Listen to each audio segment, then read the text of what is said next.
Dans cette seconde vidéo, nous allons parler des tables de mobilité et présenter cet outil.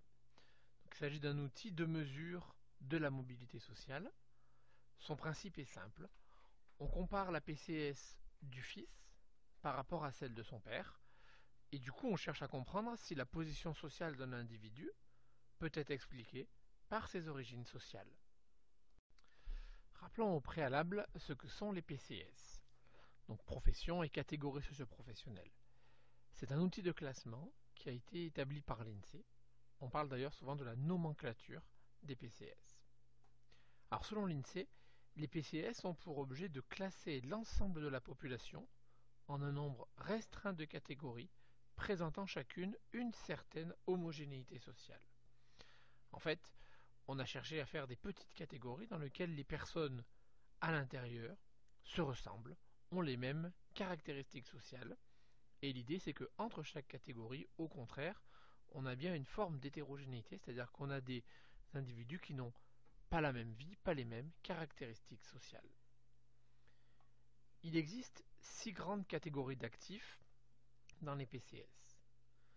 Les agriculteurs exploitants et les artisans commerçants chefs d'entreprise sont les deux catégories composées d'indépendants. Elles se différencient d'ailleurs des autres catégories qui, elles, ne regroupent quasiment que des salariés. Les cadres, professions intellectuelles supérieures, les professions intermédiaires, les employés, les ouvriers, eux vont se différencier entre eux par leur niveau de qualification et la place dans la hiérarchie. Enfin, les employés et les ouvriers, eux vont se différencier généralement par le secteur d'activité. Revenons à nos tables de mobilité.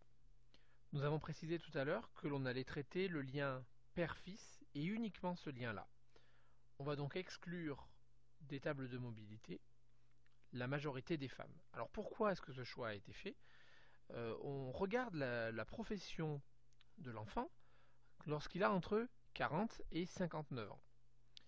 On a donc des générations relativement anciennes qui sont concernées. Les mères de ces enfants-là, souvent, n'étaient pas actives, travaillaient encore peu ou en tout cas ne travaillaient pas officiellement. Elles pouvaient seconder leur mari dans l'activité, notamment dans le cas des petits commerçants ou dans le cas des agriculteurs, mais elles n'étaient pas elles-mêmes considérées comme actives. Il était donc compliqué de réellement comparer le lien mère-fille. Le choix qui a été fait a donc été de ne travailler que ce lien père-fils. On va comptabiliser au total 3 types de tables de mobilité. Alors il va falloir vous connaître ces 3 tables, car les 3 sont potentiellement évaluables au baccalauréat. Ces 3 tables sont issues de l'enquête emploi de l'INSEE et on va traiter celle de 2003. La première table de mobilité est la table des données brutes de la mobilité sociale. Ici, en fait, on va comptabiliser combien d'individus appartiennent à tel PCS, tout en ayant un père qui était lui-même comptabilisé dans tel PCS. Alors en ligne, on retrouve la PCS des pères, et en colonne, on retrouve la PCS des fils. Pour que ce soit plus clair, on va essayer de faire plusieurs lectures pour bien comprendre ces données. Par exemple, le 252, on le lit ainsi.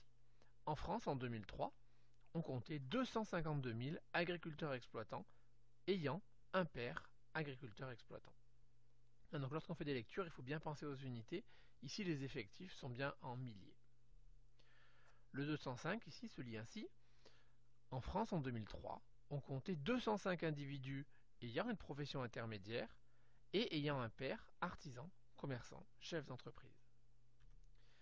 Si maintenant on veut lire la ligne, dans la ligne ensemble, celle qui correspond au fils cadre, on la lira ainsi. En France, en 2003, on comptait 1 317 000 individus ayant une profession comptabilisée dans les cadres et professions intellectuelles supérieures. A l'inverse, pour le 644, on dira en France, en 2003, on comptait 644 000 individus ayant un père employé.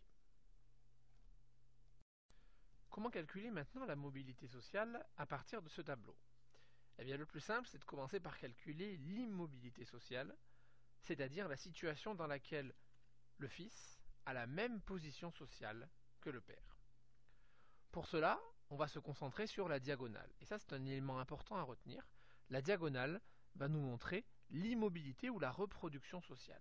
Pourquoi? Parce que ça veut dire que le fils a ici une profession classée dans la même PCS que celle du père. Donc on va additionner en fait tous les chiffres de la diagonale. Néanmoins, il faudra rajouter deux éléments à ces chiffres. C'est les individus qui sont employés, fils d'ouvriers, et les individus ouvriers, fils d'employés. En effet, même si les PCS sont différentes, on considère qu'elles correspondent au même statut social, et donc, même s'il y a un changement de PCS, on ne sera pas dans une forme de mobilité sociale, en tout cas pas dans une mobilité verticale, ce serait effectivement une mobilité horizontale, mais ce n'est pas ici celle qui nous intéresse. Pour effectuer le calcul, on additionne donc, comme on l'a dit, toutes les données, on les divise par l'ensemble de la population, c'est-à-dire le 7 045 000, et on multiplie l'ensemble par 100, ça nous donne 43%. On a donc une reproduction sociale qui est égale à 43% des individus. Donc 43% des individus ont la même PCS que celle de leur père.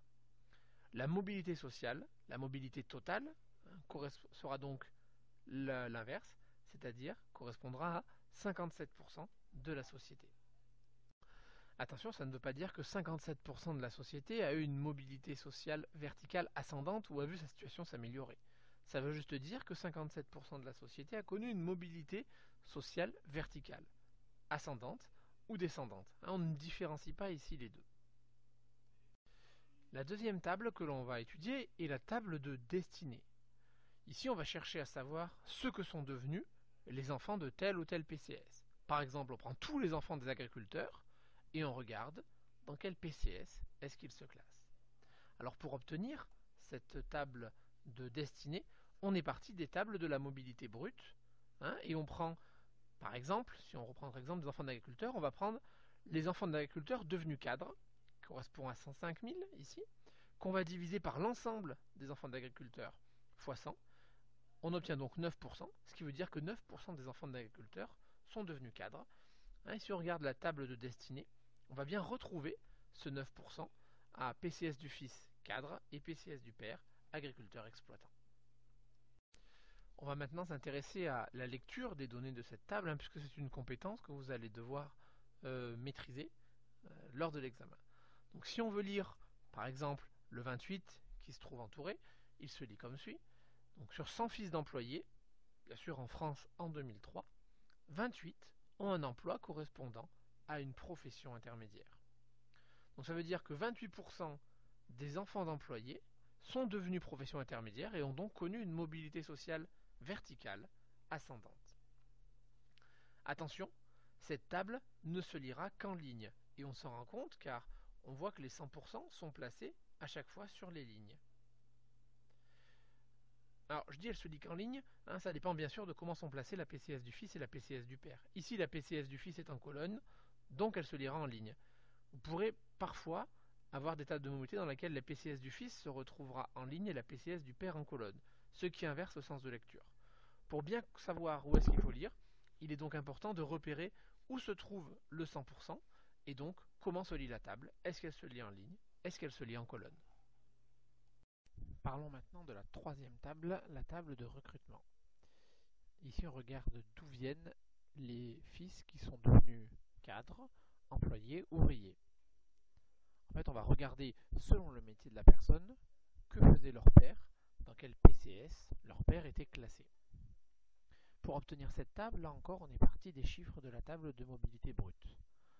Par exemple, on a pris le nombre de cadres qui étaient fils d'employés, ici 144 000, que l'on a divisé par l'ensemble des cadres, enfin en tout cas des fils qui sont devenus cadres, 1 317 000, multiplié par 100, ce qui nous donne 11%.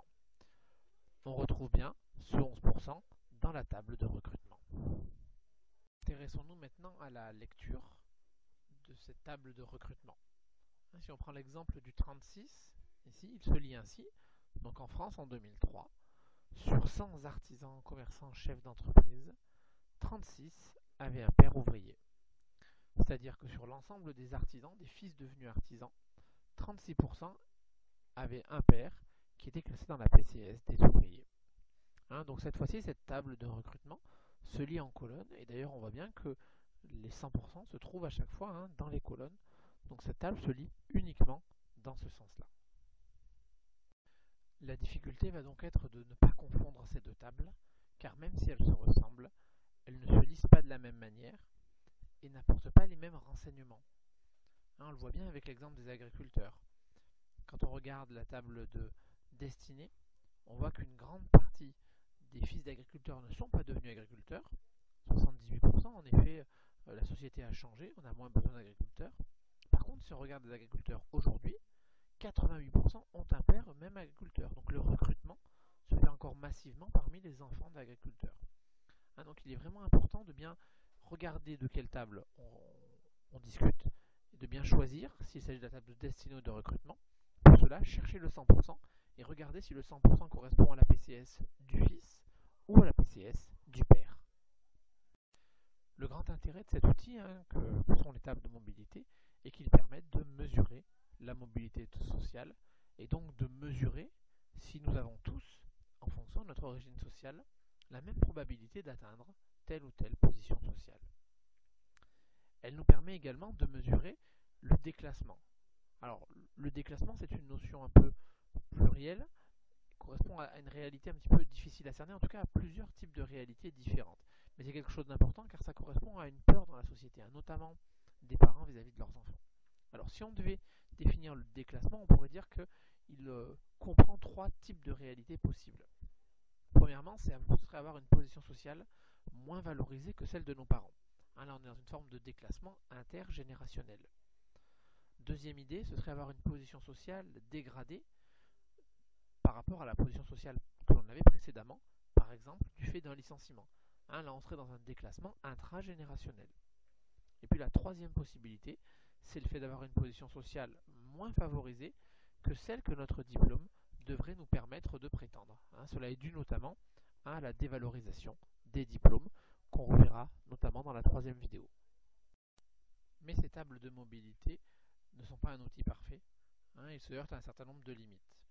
La première d'entre elles, c'est l'hétérogénéité à l'intérieur des PCS.